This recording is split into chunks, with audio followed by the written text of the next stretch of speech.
Yes, I like cornflakes.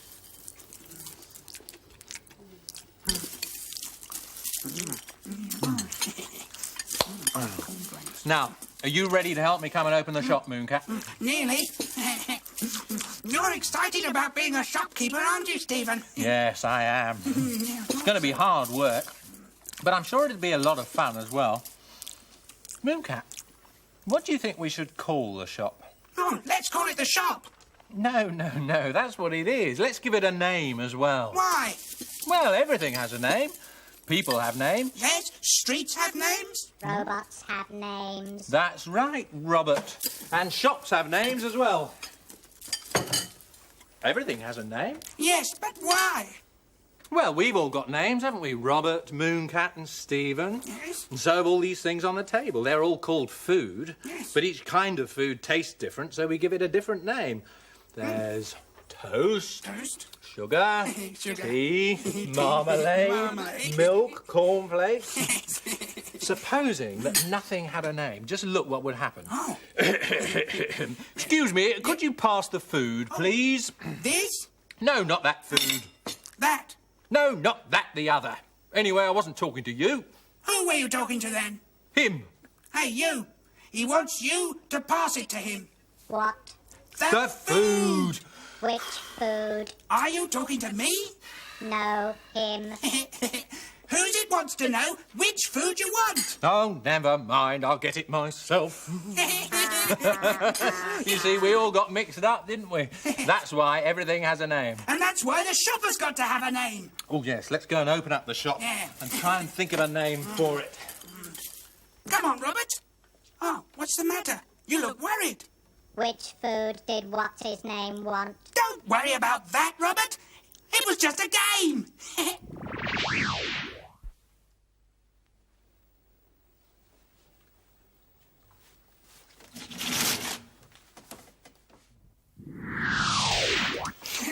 Now, let's think of a name for the shop. Oh, yes. How do people get their names, Stephen?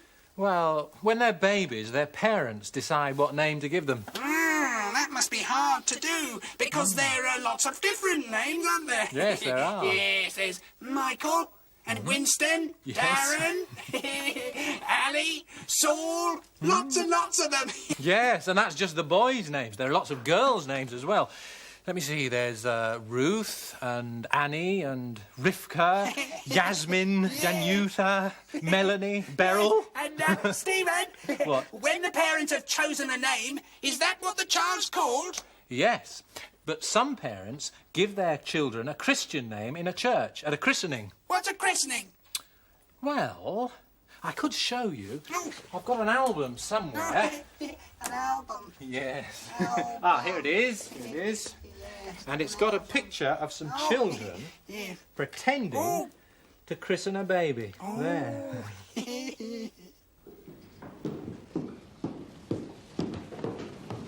My name is Colin Shipman and I'm pretending to be the vicar, Jonathan Smith. My name is Ben Shelton and I am pretending to be the baby's dad, Mike Wells. My name is Lindsay Pedley and I am pretending to be the baby's mum, Susan Wells. My name is Rachel Webster and I am pretending to be the baby's gran, Vera Cartwright. My name is Matthew Whiteley and I'm pretending to be the baby's granddad, Bert Cartwright. My name is Andrea Horridge and I'm pretending to be the baby's gran, Ethel Wells. My name is Carl Caldwell and I am pretending to be the baby's granddad, Frank Wells. My name is Victoria Harrison and I am pretending to be the baby's godmother, Shirley Jenkins. My name is Helen Bruno. I'm pretending to be the baby's godmother, Frey Smith. My name is James Smith and I'm pretending to be the baby's godfather, Rick Summers. My name is David Westerman and I am pretending to be the baby's uncle, Paul Wells. My name is Zoe Gammon. I'm pretending to be the baby's auntie, Margaret Wells.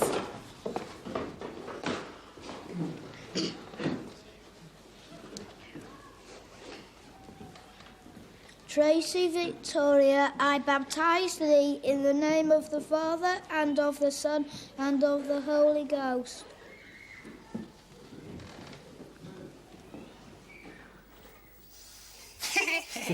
So, will our vicar come and sprinkle water all over our shop, Stephen? No, that's how some children get their names. We haven't even thought of a name for the shop yet. Oh, I'd like to call the shop Frank. Frank? You can't call a shop Frank. Why not? Well, the name of a shop should tell you something about it, like what it sells or who owns it. But I like the name Frank. Oh, I don't. I think it's awful. I do. Hello. Oh, Hello. good morning. Can I help you? Well, I wondered if I could help you. I know you've just moved in, and I wondered if there was anything you needed. My name is Patsy. I own the flower shop next door. Oh, I see. Well, my name's Stephen, and this is Mooncat. Hello, Patsy. And my name's Robert. Oh, yes. Pleased to meet you all. Well, is there anything I can help you with? Well, as a matter of fact, there is. We're trying to think of a name for our shop. Oh, And I want to call it Frank. Yes, but I was telling Mooncat that the name of a shop should tell you something about it.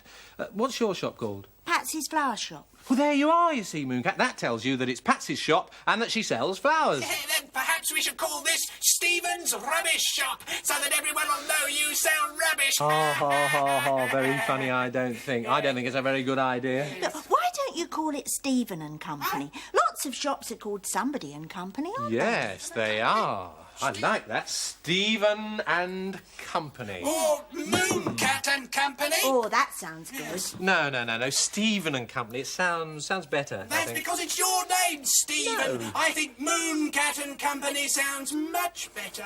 What about Robert and Company? Look, why don't Robert. you... Stephen and I are trying to have an argument.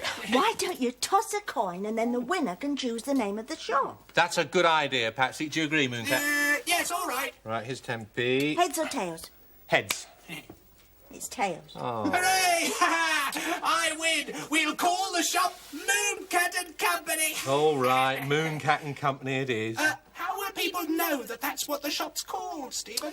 I'll go and write the name on a sign and we'll hang it up outside the shop. Then everyone will know that this is Mooncat and Company. I'll go and make the sign now. Thanks for helping us choose a name, Patsy. That's all right. Are you any good at telling stories as well? I don't know. Well, we'll soon find out. Oh, sorry. Well, you ready? Yes, got to have a story. Here is Robert the Boot in his beautiful red boots. Every morning he puts them on and comes down the stairs. Clump, clump, clump. Here comes Robert the Boot, says his family. Robert thinks that wild beasts live in the loft. He doesn't know what they look like, and he doesn't know their names. He doesn't think they're called tigers because tigers growl and roar.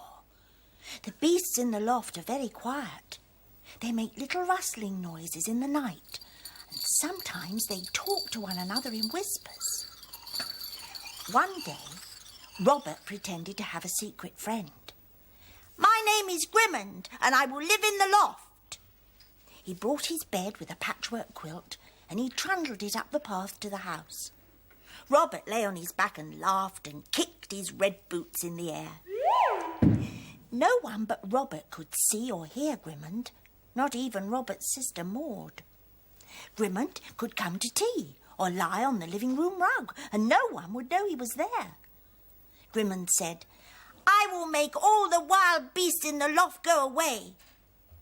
He stood on the end of Robert's bed, opened the door of the loft with the end of the umbrella. All tigers be gone, he said, in a stern voice. I don't think they're called tigers, said Robert. So Grimmond waved his umbrella and cried, All bears be gone.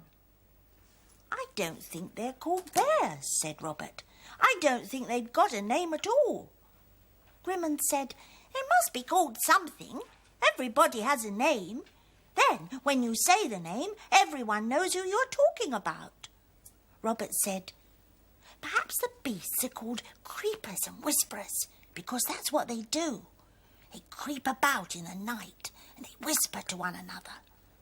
So Rimmond scrambled up into the loft and shouted, "All creepers and whisperers, begone!" And then he came down again and said, "There's nothing there, just some suitcases and boxes and old newspapers." That night, as Robert lay in bed, he heard the wind begin to blow outside, then heard the sound of the beasts in the loft again. "Grimmond," he called, "are you about?" Grimmond peered down through the little door to the loft. "It's all right," he said. "There are no beasts in the loft. All you can hear is the sound of the old newspapers rustling in the wind. So sleep well. Good night, Robert the Boot." Now I know two people called Robert. Robert the Boot and Robert the Robot. Oh, that's Stephen. Let's go and see what he wants. You don't have to walk, Patsy. Just to hold my hand. Tight. Moon magic's good, isn't it? Yes. There, what do you think? Oh, it's great. What does it say? It says Mooncat and Co. And Co? Yes, that's short for And Company. Hooray! What a good name for a shop. Yes. Where are you going to put it, Stephen? I'm going to hang it on the wall on those two hooks. Oh, can I help? Well, yes, you could pass the tools up to me as I ask you for them. Oh, good.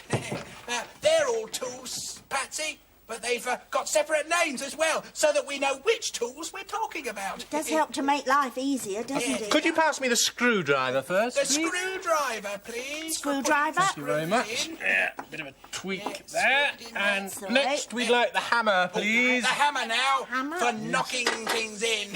Yes, a bit of a bang. Yeah, bang, bang, bang. But you'd like to do this, wouldn't you? Yes, you bet I would. And next we'd like the pliers, The please. pliers for Stephen. Pliers? Yes, the pliers are for gripping and gripping. bending things with. There we are. That's And now, Lovely. the sign. The sign with my name on it. Thanks, Patsy. There we are. Oh, One hook in there. yeah. Be quick. And the be other quick, hook. Be quick, be quick, Stephen. There. Oh, There we are. How does it look? Oh, it looks wonderful. Let me see. be careful, Stephen. Now watch what you... Watch it up. No, I'm all right. Dear Stephen. You all right? Yeah, I think so. Stephen, Dear. I've What? got a new name for you. What's that? Disaster.